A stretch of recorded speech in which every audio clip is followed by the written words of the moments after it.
Hey folks, here we are again. This is Jaime Alejandro, and I'd like to welcome you to the Arts Calling podcast, where I interview independent creatives, hardworking folks in the literary, visual, and performing arts. I have a wonderful conversation lined up today, but first, let me just air a couple of things. I just want to remind you, if you want to share your thoughts on the latest episodes, what you like or didn't like, any thoughts or suggestions, let me know over at artscallingpodcast@gmail.com. That is the new email for the podcast. And if you could do me a big favor, be sure to stop by coalitionfordigitalnarratives.org. That is my creative home on the internet, where I'm going to be starting to share a bit more on the creative process, my own works, and of course, the Coalition Works literary journal, which has been going since last year. We are about to celebrate our 1-year anniversary in the fall, so I'm very excited to have you check that out. So that would be great.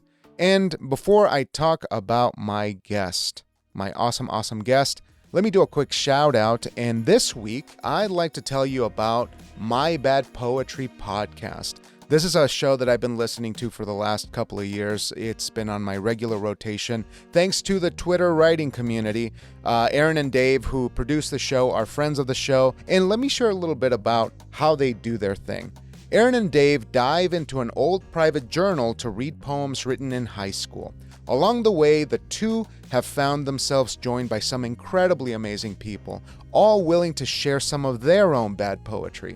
Experience a mix of self-reflection, humor, self-deprecation, great conversations, and just maybe a half-decent poem. So there you have it, folks. Check out My Bad Poetry podcast. Aaron and Dave, you're doing amazing work. I look forward to the episodes every time they come out, and I hope that you, dear listener, go and check them out as soon as possible. Now let's talk about our main event, our returning guest, Jim Clayton. DownBeat Magazine called Jim Clayton's music warm, happy, and soulful. He calls it a blend of bebop and New Orleans, the city he considers a second home. His repertoire is a mix of jazz standards, reimagined pop classics, and his own memorable writing. Jim's last 2 albums, Lenny Jumps In and Songs My Daughter Knows, landed on the jazz radio charts in both Canada and the USA. He won 3 national awards with the recording act, the Clayton Scott Group, and his music has been heard internationally on radio, in film, and on television, including Dateline NBC, Keeping Up With The Kardashians, and MTV. Jim spent a decade as a music director with the acclaimed theater company The Second City, entertaining audiences around the globe, from expats in Asia to our troops in Bosnia. He began streaming nightly performances at the start of the pandemic. After over 750 online shows, Jim garnered 30,000 new online followers. And personally, I just want to add, Jim has a natural ability to connect with an audience. He's always insightful, a delightful storyteller, and he's been called Canada's very own Harry Connick Jr. He is down-to-earth, soulful, and joyous as his jazz performances. And these, I believe, are the trappings of an outstanding entertainer. And I'm very, very fortunate that I get to talk to him for a second time. We had a lovely conversation, and I hope you enjoy. His album, Lookout, is available October 3rd, so go to jimclaytonjazz.com to get that information, and let's give him a call.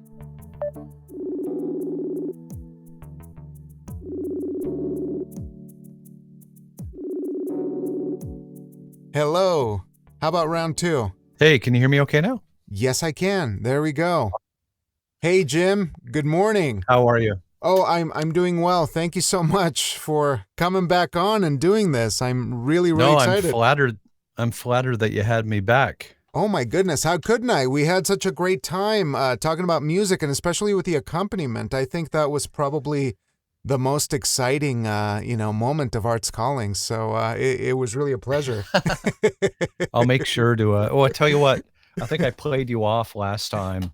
You gonna work our way in? So I'll. Yeah, get a drum roll of some sort. Ladies and gentlemen, Arts Calling.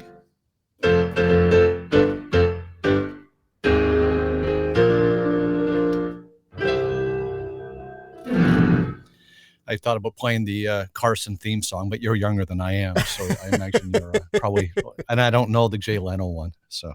But I do understand the reference, so that is very, very exciting to me. And you made my morning, so thank you for doing that. But man, we have a lot to catch up on. I think you've been quite busy these last couple of months. I think it's almost been a year since we last spoke. So I think we talked in January. Oh yeah. So maybe 8 or 9 months there. How's it been? Oh, I wasn't fact checking. I was just reminiscing. When I start doing video, I could have the clicker come up at the bottom, to give me the corrections. the little gauge, the factometer. Yeah, that was fun. I got some nice feedback from I was sharing that on my socials, as the kids call them, and right. I got some nice feedback. So I appreciate you doing that. Oh, wonderful. Actually, when I reached out to you, I was thinking about how much has changed just since January. But it sort of started with me getting it in my head to attend Jazz Ahead in Bremen, Germany, a conference last April. And that stemmed from pre-COVID, and possibly where I first got COVID, was a conference in New York City called Jazz Congress, which I don't think exists anymore. I think it got folded into some other organization, like a networking event with panels, and you go room to room and hear somebody talking about this, somebody talking about that. And I just had a fabulous time. It was the 2 previous Januaries. And I may have mentioned this last time I was on, but the first time I went to a few panels, and but the best part of the experience was just hanging out in the common area, but where the coffee is, and just saying hi to folks, and discovering that as much as I think of myself as a self-conscious person, and I probably am on some level, and maybe I'm fighting nature to do it, but I so enjoyed just introducing myself to people and then chatting with them, but more importantly, making a note of what's their industry, what are they into, and then going, oh, I just met this person that you have this in common with, and I found that I loved connecting people. My favorite part of it was not meeting. I like meeting the people, but introducing them to each other. And I went back the following year, having made some contacts, one of whom got me my first gig as a piano player and vocalist in the States, as an entertainer and not just an accompanist or music director. And I went back the following year. I took my family. They went to see Beetlejuice on Broadway while I was at this thing, introducing everybody I could possibly meet. And because of the folks I met and getting that contact, to be able to perform in the States, and there's paperwork involved, so you need somebody to commit to booking you as a Canadian to bring you in. I thought, well, I went to a conference in the U.S. and I got a gig in the U.S. What if I went to Europe? And so, my wife thought that was a good, smart, reasonably good logic and a smart idea. And while I was in touch with them, telling them what I'd been up to, which was the live stream, Jim's Piano Bar, and the press it got and whatnot, I wound up being invited to be on a panel at the event. So now I'm not just an attendee, but I'm actually being passed off as some sort of expert about something, which is dubious, but it was fun.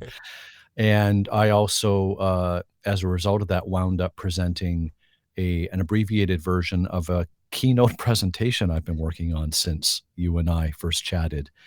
Life lessons from an accidental piano bar, and the stories of some of the interesting characters I met there, things I've met there, life lessons I learned from doing it, from engaging with having suddenly 30,000 people following you online. There's going to be all sorts of folks, all sorts of things to deal with. In a couple of occasions, people to block because they were threatening the life of somebody else that watches your show online. Right. It was interesting. But I realized I had something to share from that. And all of the stories are also related to somebody or something on that show that had, who who had a request or there was a song behind it. So the idea of the keynote is that each of the stories ends with connecting it to, here's the song, this is relevant to this song. And surprise, behind me on stage, I've got my bass player and my drummer. And I sit down at the piano, and each segment, 5 to 8 minutes, ends with me performing a song. So it's, and I talked to the keynote friends I'd made from doing corporate events over the years, and they were like, this could be new. This is distinct. This is different. So this might work. So I've been working on that, and did part of it in Bremen, Germany. So I get to say I premiered it in Germany, which is kind of cool, being from Toronto. Yeah. And that's incredible to hear, because to me, as you mentioned this, it sounds almost like a one-man show, almost like life lessons. You are sharing it in such a way that it is a presentation, I imagine, but it seems to have those kinds of elements, or certain trappings of a one-man performance. It's, are you familiar with Mike Birbiglia? Yes. Yeah. Yeah. He started off stand-up, and it sort of turned into, they're plays. They're one-man shows. Yeah. So yeah, there's probably hints of that. My slight level of discomfort with performing solo in that capacity, not like talking and not just being at the piano, is sort of offset by the fact that I actually have a rhythm section on stage, budget permitting.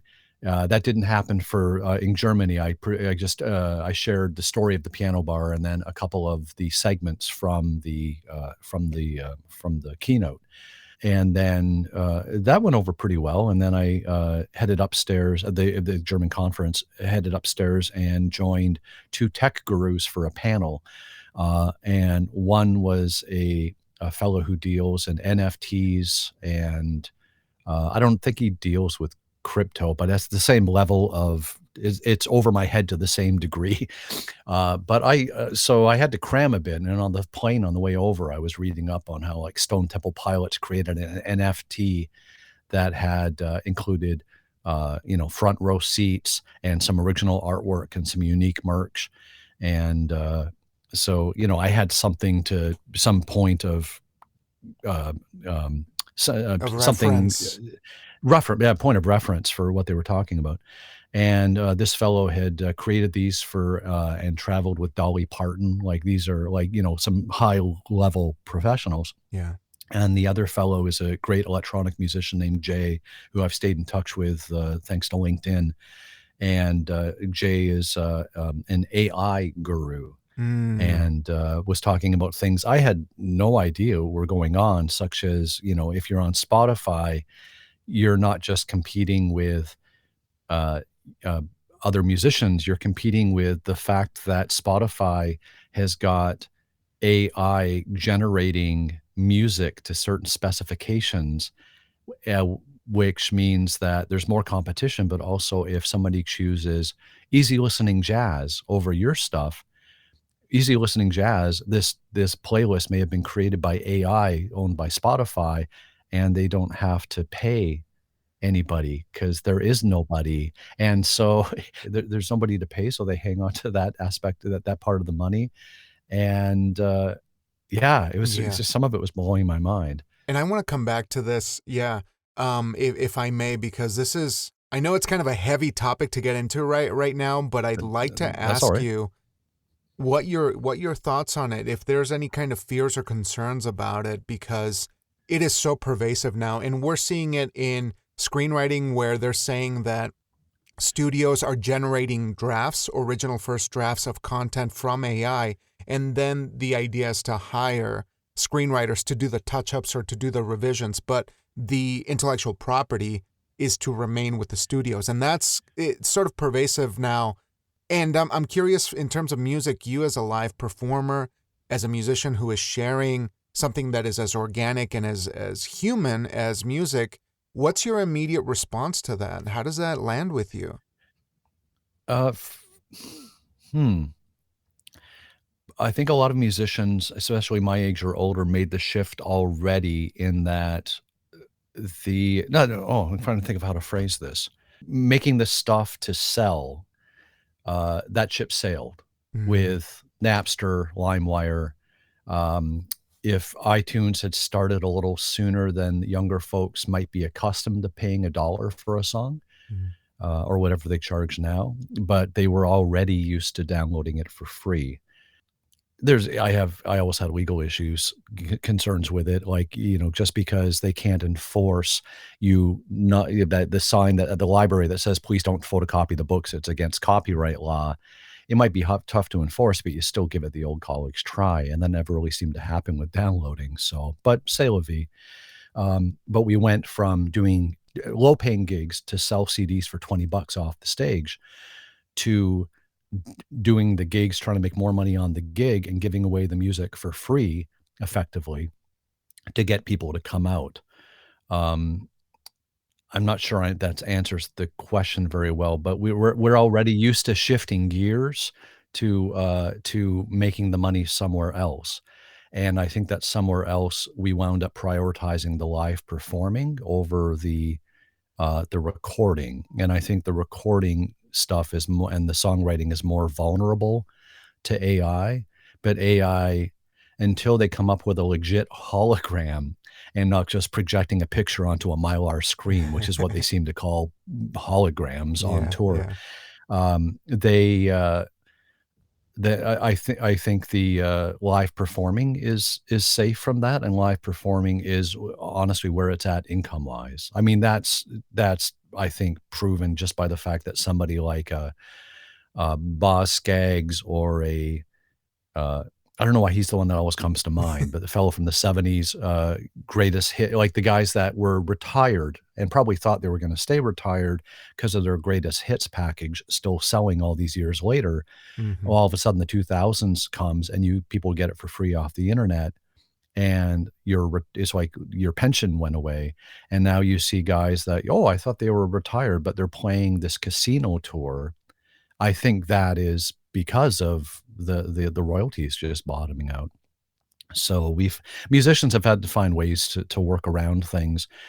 I think movies and television stayed, I think that happened ahead of movies and televisions, movie and television being hit by downloading simply because of internet bandwidth. You could download a song, it's 3 megs. You want to download a movie, even with current compression, I think an hour TV show is probably minimum like around half a gig.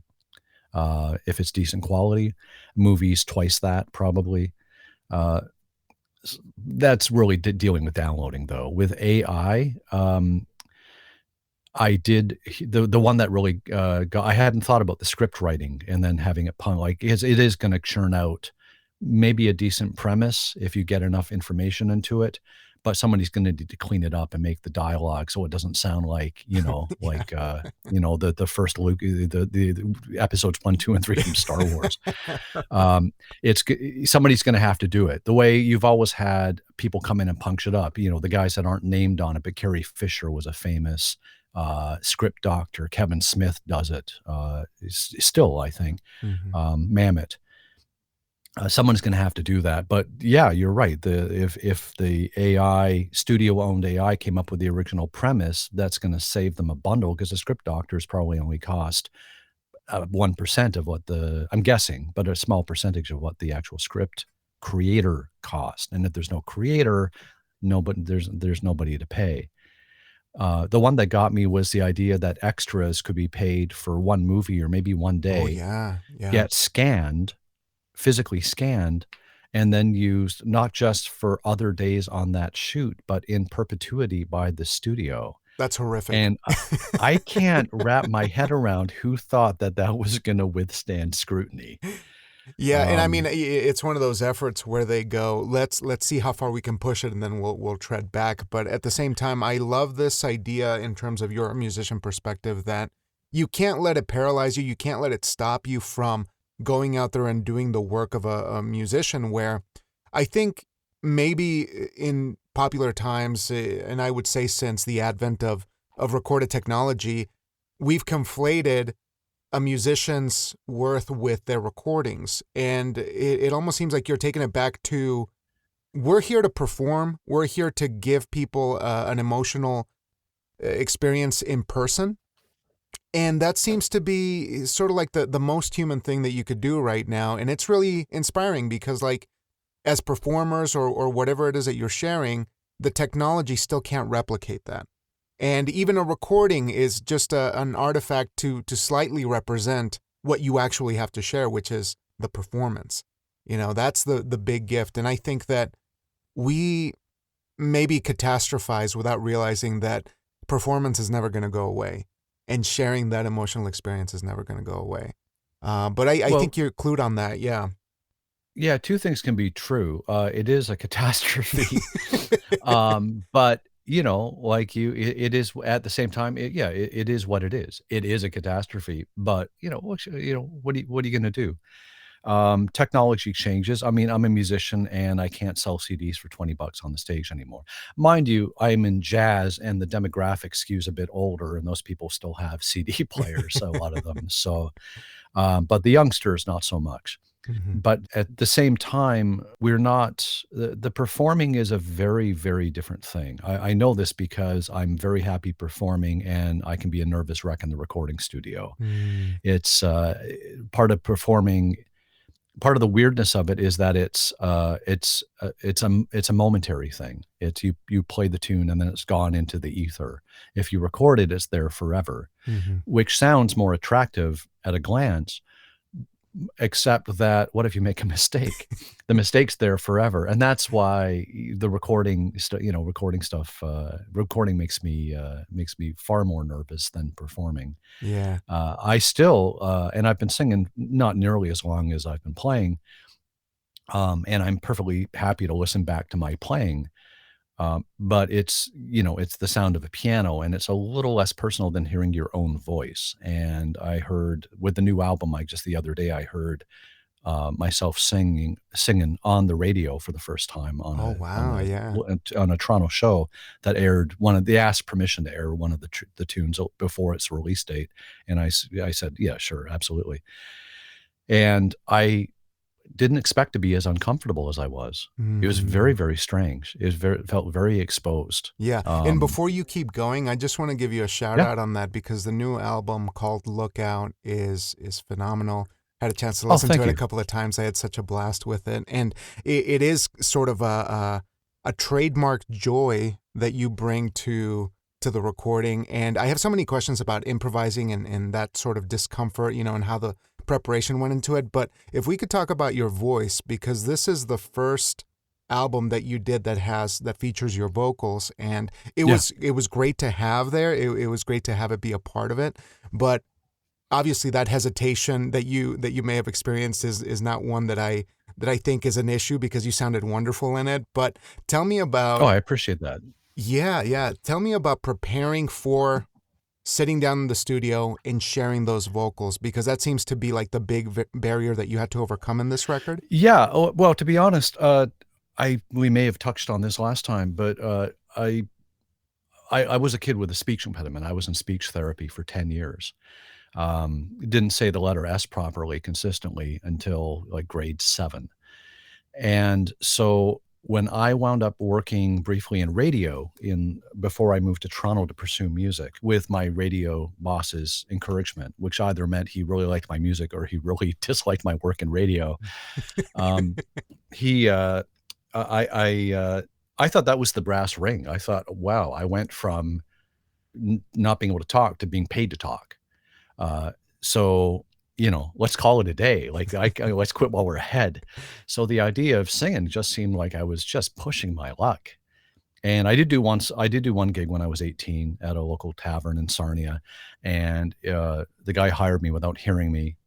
And it was rough. It was not well attended. It was my retention of people who came in, sat down, listened, and then stayed. The ratio was heavily skewed towards leaving before your drinks even came. Yeah, it was not a good idea. I don't know where I got the audacity to think I could just learn to sing in like the 3 weeks I had between getting hired and doing the gig. So and even my own mom, honestly, I went home, practiced a tune a couple of times to practice. And back then the idea of practicing was like doing a tune maybe twice. And then, hey, Mom, come listen to this. And it was Barry Manilow's I Made It Through the Rain from the early 80s, maybe 1980. And a shout out to my Barry Manilow fan friends out there. And even my own mom listened to about half of it and said, oh, maybe you should focus on the piano. So, and this is a woman who went on to become a grief counselor, a chaplain, consoling people who were terminally ill in the hospital. And she couldn't even bring it to say to her own son, hey, maybe with a little work. So yeah, I went about 30 years without singing again. And then I got the bug when I was about to turn 50. I just turned 56. So it was a very, very gradual process. And I went into it telling my wife, don't blow any smoke up my behind about this. Like, I need to know if you say this is good enough now for me to do at one of my gigs at a club, that it really is, that I'm not going to walk out and people are going to go, oh, what's he doing? Why is he, who gave him a mic? And she said, no, I'll do that. And holy cow, she did. I started off just performing like I was anyhow at seniors' homes with friends. And I got up the nerve to do every other song for one 45-minute set. And I remember it very well because it's the place in the neighborhood. And my daughter and I, Lenny, would go to visit people when she was young, and, because they love babies. Mm. And I looked at my bass player friend, Peter, afterwards, and I said, well, at the seniors' home, I said, well, nobody walked out. And he looked at me and he said, well, to be fair, most of them couldn't. So bless my friends for keeping me honest. He's just very funny. And I would tape these seniors' home performances because they're lovely, appreciative audiences, and it's a little bit captive, I guess. So I would, do a few tunes in the middle of a set, and I would find like 4 bars to play for my wife. That didn't make me completely like embarrassed. I'd be like, is this okay? Like, how's this? And she'd listen and she, sort of like, frown at this note or that note. And she'd be like, well, if you do work on this and do, and she sings beautifully. And so she knows. And the biggest compliment I think I ever got, the happiest I've ever been with feedback, was when I brought something home from one of those and I played her maybe 8 bars of a Duke Ellington tune or something I was singing. And she sat there and listened to it and then looked up, paused, and then she said, nothing about that made me cringe. And that was like getting a Grammy award. Yeah. It's like, for me, it's all from where you start. Everything's relative. And I was just delighted. And the more I loosened up and the more I relaxed about it, the better it got. And I quickly found out that, not quickly, a couple of years, but I found out eventually that it was as much about, it was probably 40% technique and 60% just relaxing. Because at one point she said, it sounds bad, it's that you sound nervous. And if you're nervous, the audience is going to be nervous. Right.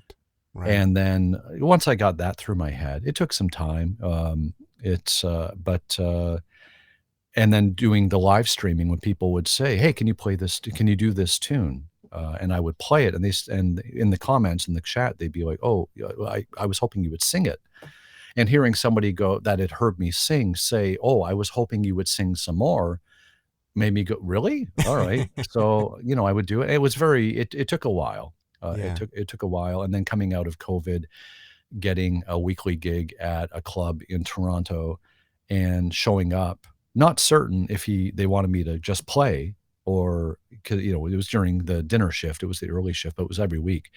It wasn't until I got there and the manager said, oh, let me go get your mic, that I was like, oh, okay, they do want me to sing. And then doing that every week and having people who actually knew something about jazz and other musicians, sometimes saying some nice things. It was about 8 months of that weekly gig, and after about the halfway point, that's when it really started to be fun. Yeah. And not just, oh, here's a useful tool in my belt as a piano player. Now I can also sing. I was looking forward to it. Yeah. And now it's just fun. Oh, and you can tell, and that's one of the things I wanted to commend you on for the album. You feel relaxed. I think that is something that definitely comes through on Lookout. But if we could talk about coming together to bring this album to life. You brought on some collaborators on this. In the cover, you say it features Herlin Riley and Amina Scott. Yeah. Could you share a bit about your collaborators on this and how you brought the team together? What was that collaborative process like in the studio? Well, you may find this entertaining to know then that I didn't meet them in person until that morning at the studio. Which is true, but that's not. That seems like a very jazz thing, doesn't it? Like jazz musicians are going, yeah. So what? That's normal. Like, but let me take it back to the way it came together was, and I'll take it back to that conference in Germany. I made a bunch of contacts. I had folks that I was meeting saying, hey, if you can get here to Sweden, or Finland, I don't know, it doesn't matter, but Finland specifically, I met a fellow from Music Finland who we bonded over the fact that we both loved Southern fried rock, like 38 Special from the 80s. And he's from Finland and he's into this stuff. And he also was into the Toronto band, The Pursuit of Happiness, which just shocked me because I didn't realize they were known overseas. And also the bass player from that band is now, for years, has been the music director at Toronto's jazz station. So he was delighted by that. But in other places, some folks that have connections in Brazil, they're like, hey, if you can get here, we'll help you get some gigs. And I was overwhelmed once I start looking into how to make that happen. And I talked to a friend, Celine. And Celine's a family friend and is also a artist representative. And she had somebody leave the roster and said, well, I could, actually, I could take you on if you're interested. But there's one condition. And the condition was that I make an album ASAP that has vocals on it, because I have 6 previous albums and they're all instrumental, because the most recent one was 2016 and I didn't take up singing until 2017. So, there you go. And it also, right previous to going to the conference, I realized, if I'm going to go to this conference, I need, for networking purposes, you want to have current promotional material. So I gone in the studio with a couple of friends and done like a 5-song demo. Another friend who is a fabulous videographer, works on the Star Trek television series, came over and shot video of me performing the tunes. So I had that for a demo, but I didn't have an album that she could, push to clubs and say, here's a video, but he's got a new album coming out, book him. And so, new album, well, what do I do? And I had conversations with a friend named Chris Bookshire, who is a world-class trombonist. He was from Winnipeg in Canada, moved to Toronto, was where I met him. Dual citizen, so we ended up in New Orleans, the home of jazz. And among other things, had set up a recording studio, and quite a nice one in the front half of his home. And he's like, he had mentioned, you should record down here. And so I'm like, well, let's do this then. But who with? Because I could use, if they're available, the same musicians as the 2013 instrumental album I did, Songs My Daughter Knows, which is recorded down there. And he's like, well, let me look into it. And he winds up saying, how about these folks? And I knew of Amina because Chris had spoken very highly of her, playing with her in the New Orleans Jazz Orchestra. And Herlin Riley, that's a whole nother thing, because I got into jazz partly, certainly standards, because of the movie When Harry Met Sally from 1980, I want to say 1987. And there was I want to say young guy, we're the same age actually, Harry Connick Jr. did a lot of the new music for When Harry Met Sally. And so I loved it and went out and got Harry's previous 2 albums. And Herlin's on the first one. This guy, I'm in the studio with a guy who plays on one of the albums that made me love jazz. And so I was wondering if I was going to freak out a little bit looking across the room, and here he is in the drum room. But he's just so nice. It's just so chill. Also, we were both wearing like flat caps, so we bonded over that. And then Amina was just absolutely lovely, and they're creatively contributing, like suggesting different feels, different tempos, for what about this groove? What if we did this on this tune? And it went super smoothly because I had charts, I had sheet music with all the details for, they're not it's not like I'm not doing the most common tunes as you've seen on the album. A lot of them aren't from the jazz lexicon. They're not jazz standards. So it wasn't like, hey, let's do this Gershwin tune that we all know, but let's do it at this tempo. Okay. And we'll do this ending. And then you just talk through it, maybe play the ending once and then knock it out and like do the tune. It wasn't that sort of thing. It was sheet music. Here's how long we play this part. Here's how we end. And I had created all this sheet music. I have their software for doing it, and I've been using it for 20 years, so it's not too hard. But I had my Toronto buddies come over and sit down with me and play through all the sheet music so that it was all proofread, because there's always like, oh, you forgot the repeat symbol on this sheet music. So that bass player would have wound up in a different part of the song. We'd already done that, made all the corrections, and I am grateful to them for that, because it meant that the first two tries at playing the song in New Orleans weren't just fixing the sheet music like might have happened. And so we wound up the rhythm section, we got everything done in one day. We were there from about 10 until I think we were packing up by 6:00. It's beautiful. Yeah. It's incredibly productive. That's an incredibly productive day. And then I was back the next day fixing the odd thing, and we started mixing. And but they're just absolutely lovely people. And if you're gonna, I think it's not a lot of people get to that level of their profession without being easy to get along with, supportive, and just, doing a great job. So right. And I'm curious of the counterbalance here between the planning and the improvisation. If we could kind of dig into that just a little bit more. What do you look for in terms of that? Is it a feeling? Is it something that you feel will elevate the song, or what kind of emotional things are you looking for when somebody's bringing you things to try out in the recording? For this style of album, the songs are pretty arranged. You don't want to leave too much to chance outside of this of the solos.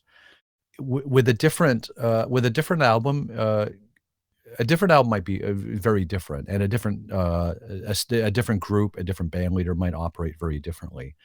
I know there's guys that go in and like, hey, let's try this tune and see what happens.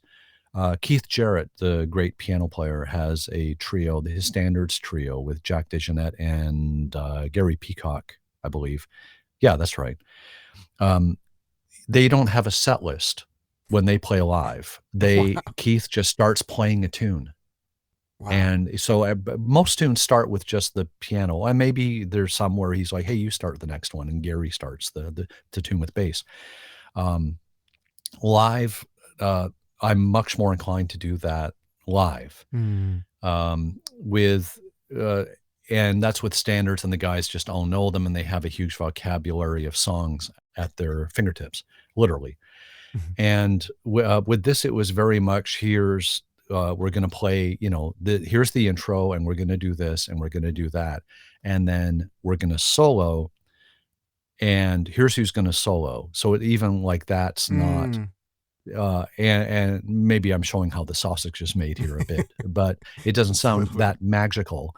But when the solo happens, it's all yours. You've got this long, you've got this much time, this many bars, but it's all yours. Do what you want. I am not dictating to anybody what to do, and I'm in no position to, because I really only play the piano, I sing a bit, I play a bit of vibes, but not on this album.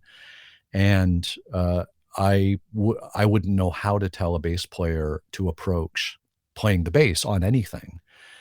So and when the folks are this good, I'm going to be delighted. It might be, hey, on the second take, what if we took this other approach? But it would be in vague terms, because I don't have the terminology for their instruments.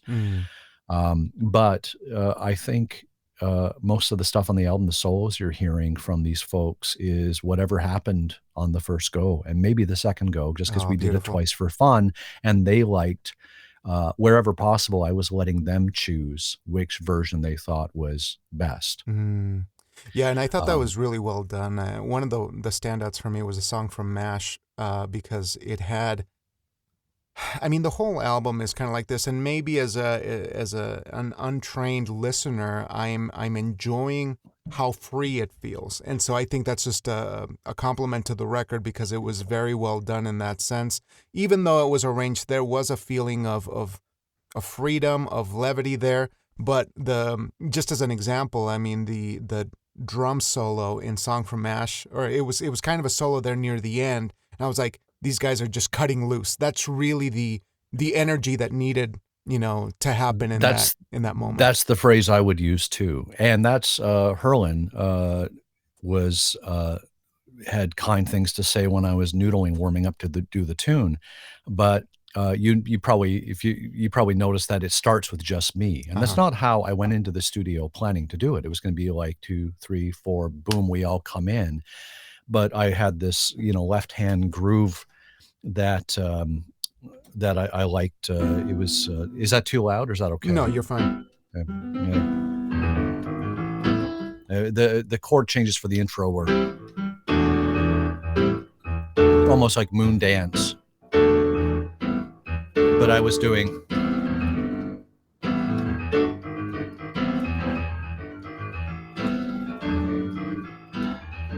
Oh, there it is.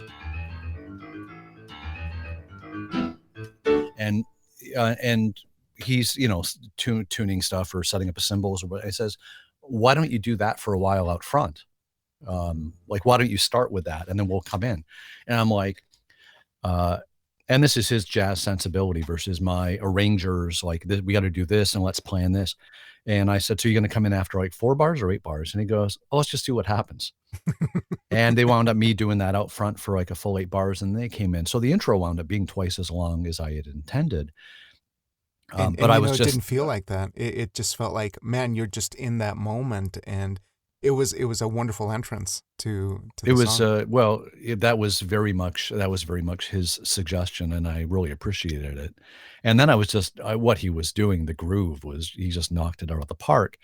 And when we went back to mix, I was just sitting there enjoying so much what he was doing, and had the idea of I want to feature him, but he didn't take a drum solo on it. I just wanted to hear the groove. And so I said to Chris, the engineer and co-producer, which wasn't the plan, but he contributed so much to it. It was far more than just mixing and recording it. He was really creatively suggesting stuff. I said, could we fade out do a fade on it like we were planning, rather than just, because there was no like sharp, clean ending on the tune. We just grooved and let it go. Figured we fade it out later. And I said, what if we fade out the bass and drums, the bass and piano first, and then we can just let Herlin go for a while. And you want to hear, is that going to stand on its own? Is that going to sound good? And as soon as we muted the bass and drums the bass and piano to have a listen, it was like, oh yeah, I'd listen to this for like 5 minutes. So we fade out the 2 instruments, and then he goes on for another 20 seconds before the drums start to fade out. And it's one of my favorite things on the album. And it's not something I did not go in there planning it. And I plan a lot of stuff. And this is true of graphics as well. I'll have something like completely pictured out in my head and laid out. And sometimes it's hard to get me to change direction and talk me into doing something different, because I get these preconceived notions and I'm allergic to change. And that one, the intro and the ending are completely different things than I went in there thinking they were going to be. So, that's lovely. But and that's I think that's part of it's in the water in New Orleans. It's just let's see what happens. The spontaneity. I think they cook that way too. It's a different mentality, and it's very cool. Yeah. So also just a quick shout out. I'm really delighted that you included Time in a Bottle, which is one of my favorite songs of all time. That's amazing. I absolutely adore that song. I'm sitting there minding my business, listening to the album, and that one pops in, and it's a very emotional song, but it's a very, I think you have this ability to take something that might feel melancholy, and the original is very much like that to me, and there is levity coming out of your renditions of these, and for one, I just want to applaud you for that, because it just makes the song richer. It really brings the true nature of the song. But can you share a bit about, for instance, in Time in a Bottle, how you go about finding your own version of that? I'm always wary of being respectful to the original. I never want anything to be, I don't like doing anything where it sounds like I'm poking fun at the tune. And I guess we could get to my version of Every Breath You Take. But I that particular tune, I've been listening to that song for so long that it was easy because it's very heartfelt. One thing I didn't know until recently was the timing of when he wrote it. And I probably should have known this, but his son, AJ Crochet, I'm never sure if I'm pronouncing it right, Crochet? Crochet? Yeah. Crochet. But Jim's son, AJ, performs still, and he's a great performer. And I saw a video of him doing the tune and explaining that his dad, Jim, wrote the tune in response to finding out that his wife was pregnant with AJ. And so that puts a different take on it. And even now, I think about it differently than when I recorded it. I also didn't know that this was going to happen. That song was the one that debuted on the radio, I think last Tuesday. And I was kind of excited. I mean, I've had albums on the radio before, but this was a first with the singing. And it was Tuesday night and we listened to it, and and then the next day I read that day, the Wednesday, is the 50th anniversary of Jim's passing. Oh, wow. He died. Yeah. Didn't have a lot of albums, had just a couple records, 3 at most. I think it might've been 2. Yeah. And they were taking off from a small airport in Louisiana to go from one college gig to go play another college in Texas. And the pilot clipped some trees near the runway and the plane went down. Nobody survived. And so that was a posthumous, top 10 hit. Yeah. There's a lot to it. I have a lot of, when I think about the story behind the tunes, a lot of mixed feelings. But for me, as far as the song goes, I just grew up with it being something that was in the record collection of my parents' friends. Saturday morning was folk choir rehearsal at the church, and Sunday morning was folk choir service at the church. And then we would go to some member would always, let's go back to my house this week, and the coffee and day-old donuts and usually wound up with me, going through their record collection, curious what they were listening to. And the Jim Crochet album was, with that on it, was in somebody's. I don't remember whose exactly, but that's how I discovered an awful lot of music all over the map, from Jethro Tull to AC/DC to acoustic stuff like Jim Crochet and Paul Williams' songwriting for the Carpenters. That song, I'm also puzzled by Wet Story is the precise one, but Jim talked like he was writing it for his wife because he was pregnant. But AJ, when he was playing it live, was talking about how his dad wrote it for him as opposed to because of him. And I'm like, oh, that depending which way you take it, that's a very different sentiment. It adds completely different layers. Yeah. Yeah. So it's, I sort of took it as, and I say this awkwardly because we're not romantic, we're not public display of affection people, but on the album I said, this tune is, this recording is for my wife, this particular tune. And then in brackets I added, but whatever, don't make it awkward. Like, cause we're so uncomfortable with that sort of stuff. You gotta have the caveat. Yeah. Like, don't be weird. It's just a song, it's not romantic. Yeah. And I think you also, you did a wonderful job there, tying it all into a beautiful bow of personal meaning, I think. And I'm going to get as emotional as possible here, so I apologize. But no, please. When you get to Rainbow Connection at the end, which, as you've shared on the podcast before, that's a deeply, deeply personal song. And I'd like you to share that story again for people who are joining us for the first time, because it is so moving. And maybe if you could elaborate a little bit more on the new context, given that you sing it now, as opposed to the previous releases that you shared, which are instrumental.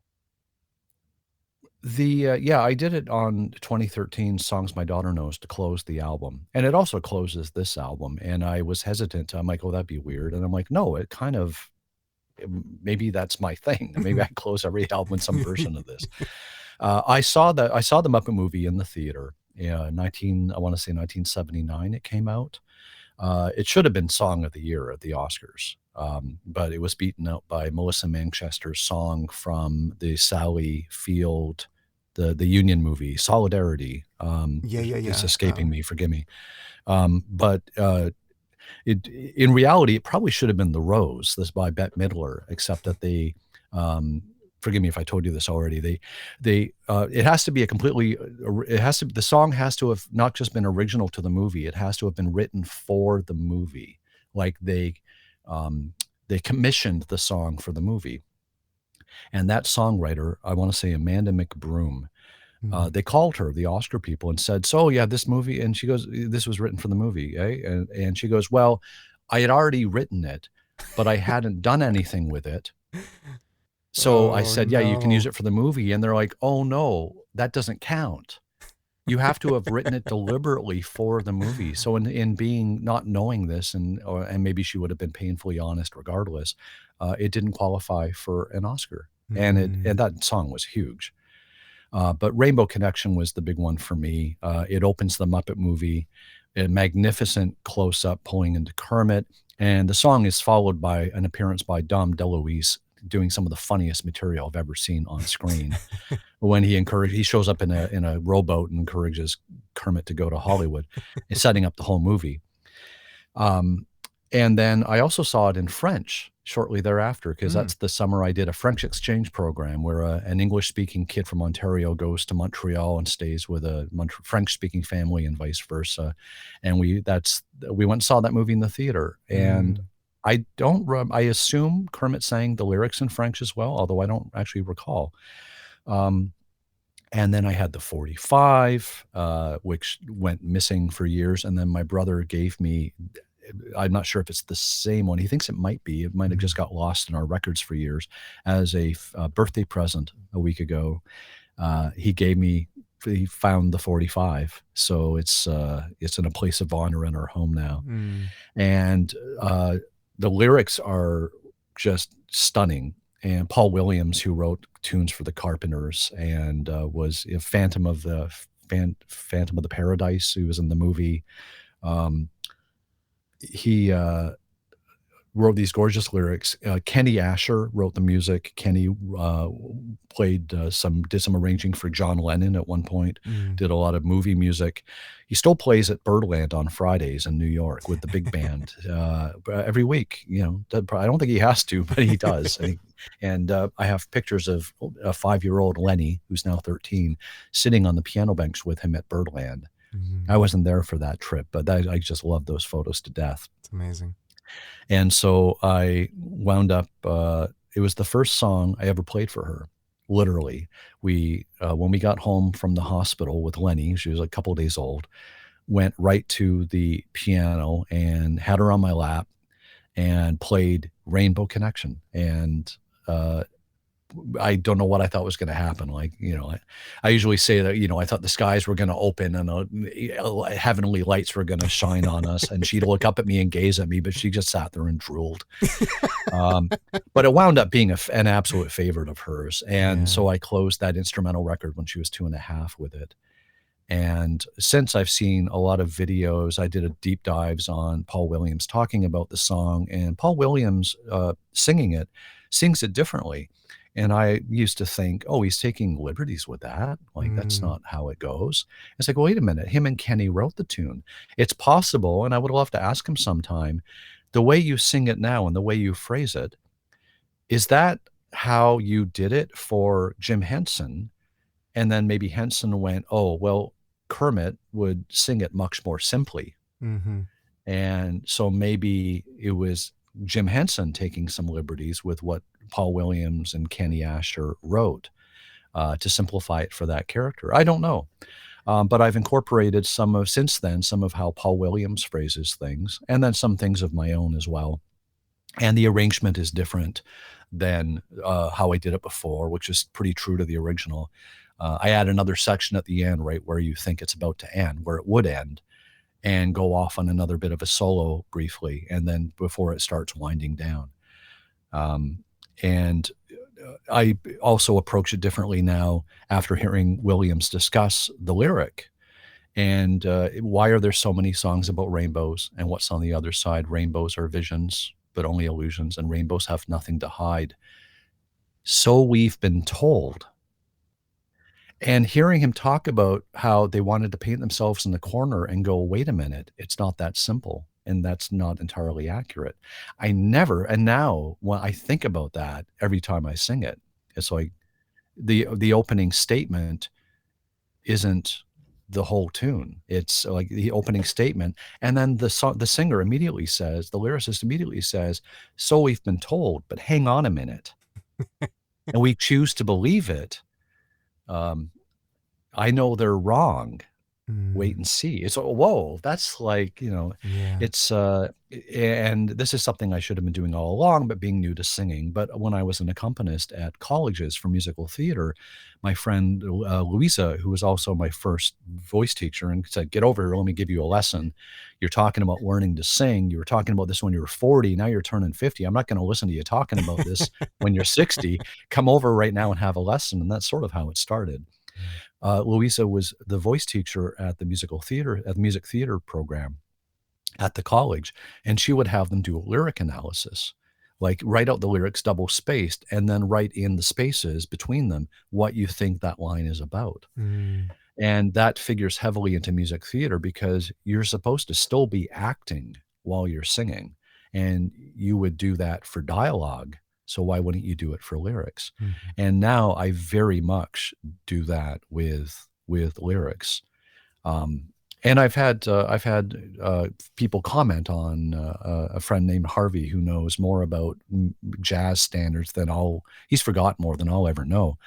And he commented on after a particular set I was doing and said you're really like acting the lyrics.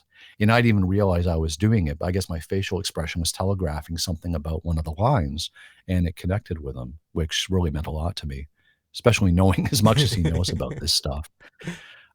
So singing, finally getting to sing Rainbow Connection on a recording, that was again for this particular album, that's probably one of the that's the biggest box I get to check. Oh, I think. beautiful. It was my absolute favorite pop song of all time. I get to close a record where I can actually sing these amazing lyrics. Oh, yeah.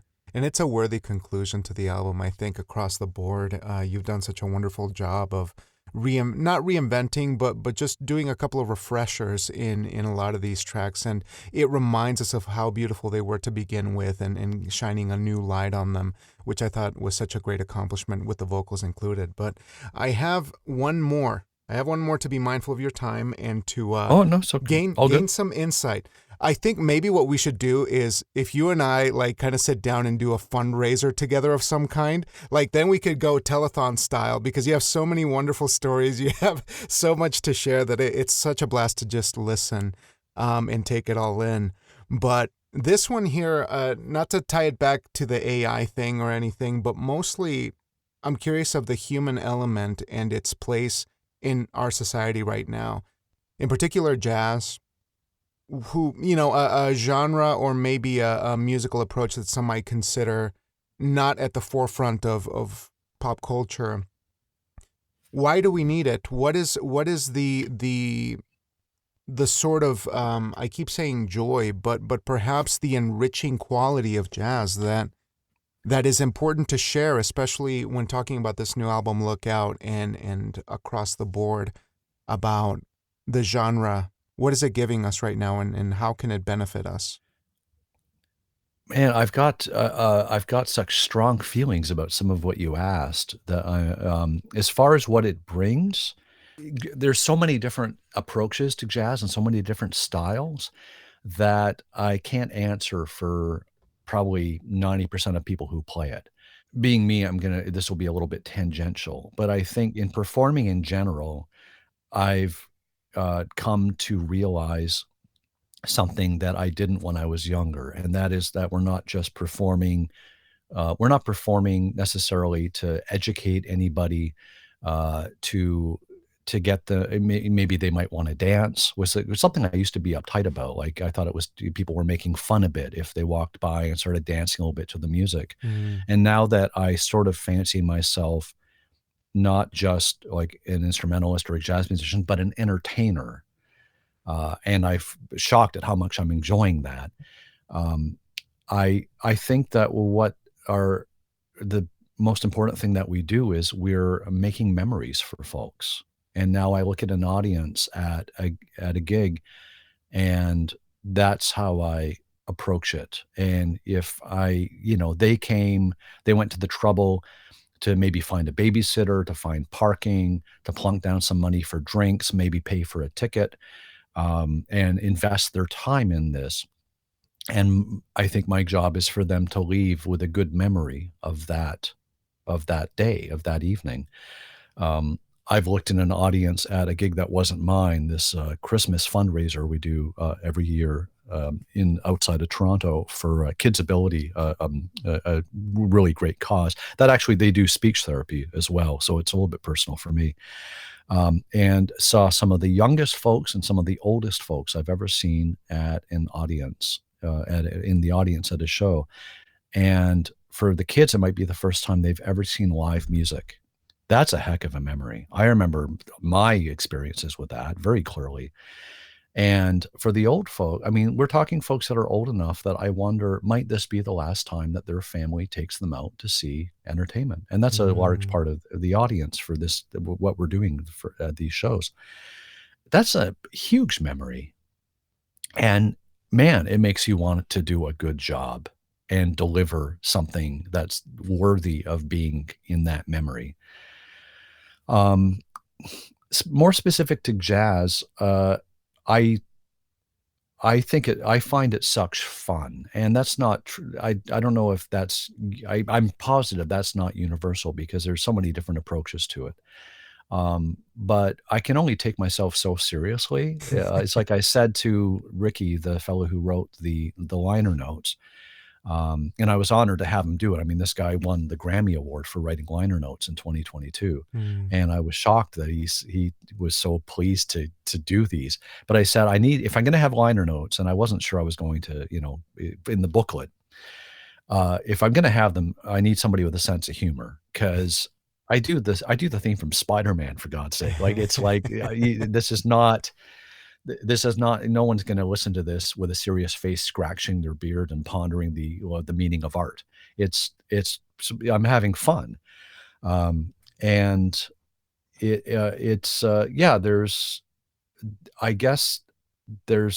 need there to be a sense of fun and hopefully some joy, because of what I get out of it. And it's bizarre to me sometimes how much I value getting a laugh between songs at a performance, that I really wonder, am I prioritizing the right things? Because it's so gratifying to me. The part of, if you notice, there's a lot of relatively contemporary music on the album. And I've always been puzzled. Well, I think I know the reason, but I've always wished that the repertoire for jazz had moved chronologically not the way anything, because it didn't really happen. Let me explain. When jazz started happening, they were improvising on popular music of the day. So folks were hearing people play that hit, like a song from, that new Broadway show, that big hit, Blue Skies.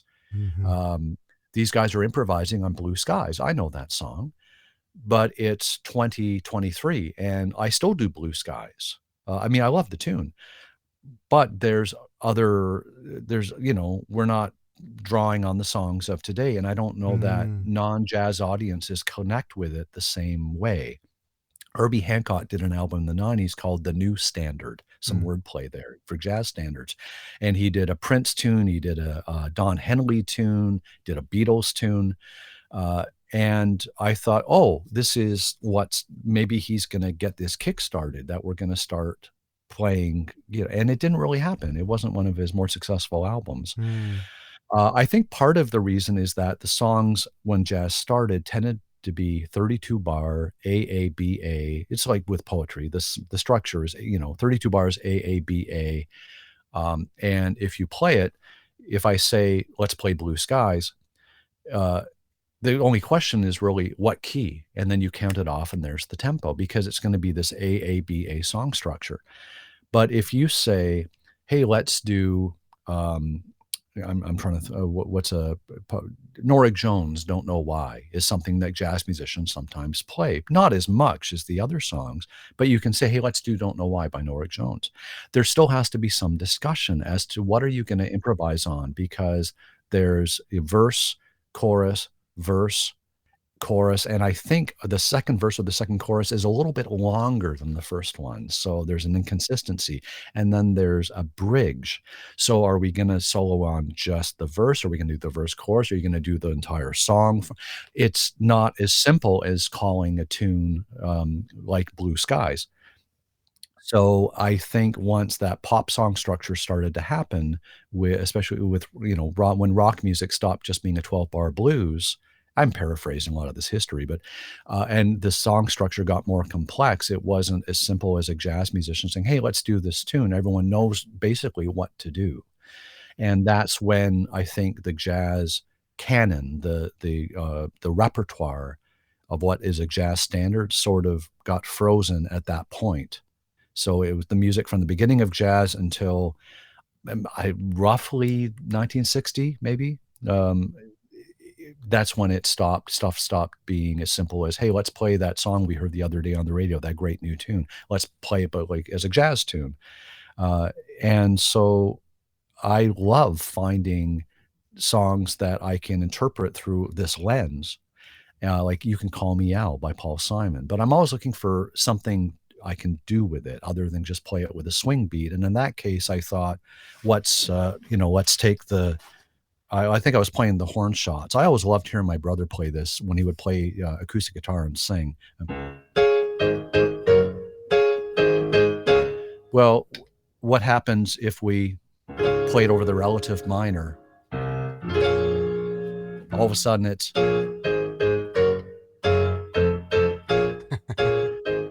and then you change the feel. And that's basically my version. And Beautiful. It's funny to watch the audience go, "Oh, I know this. Why do I know this?" And until I get to the chorus there's some revelation. Some people go, "Oh," when they hear "You Can Be My Body."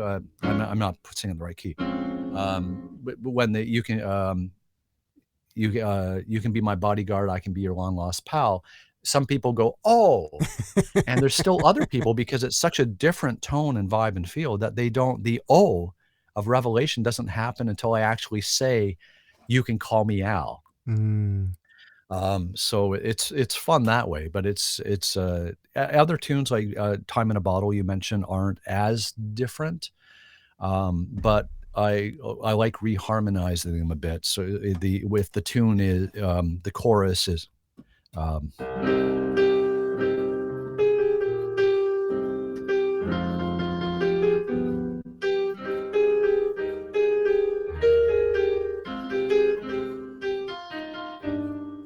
you can there a lot of jazz progressions, common chord progressions in jazz figure into this. This part is, I think, in his version, that descending line, but it's also it immediately makes me think of My Funny Valentine, Sweet Dada. Yeah. Because there's only so many chord progressions. Sure. And then when it goes major for the chorus, there never seems to be enough time. Well, it's is also, and I quote it pretty much verbatim after the last chorus.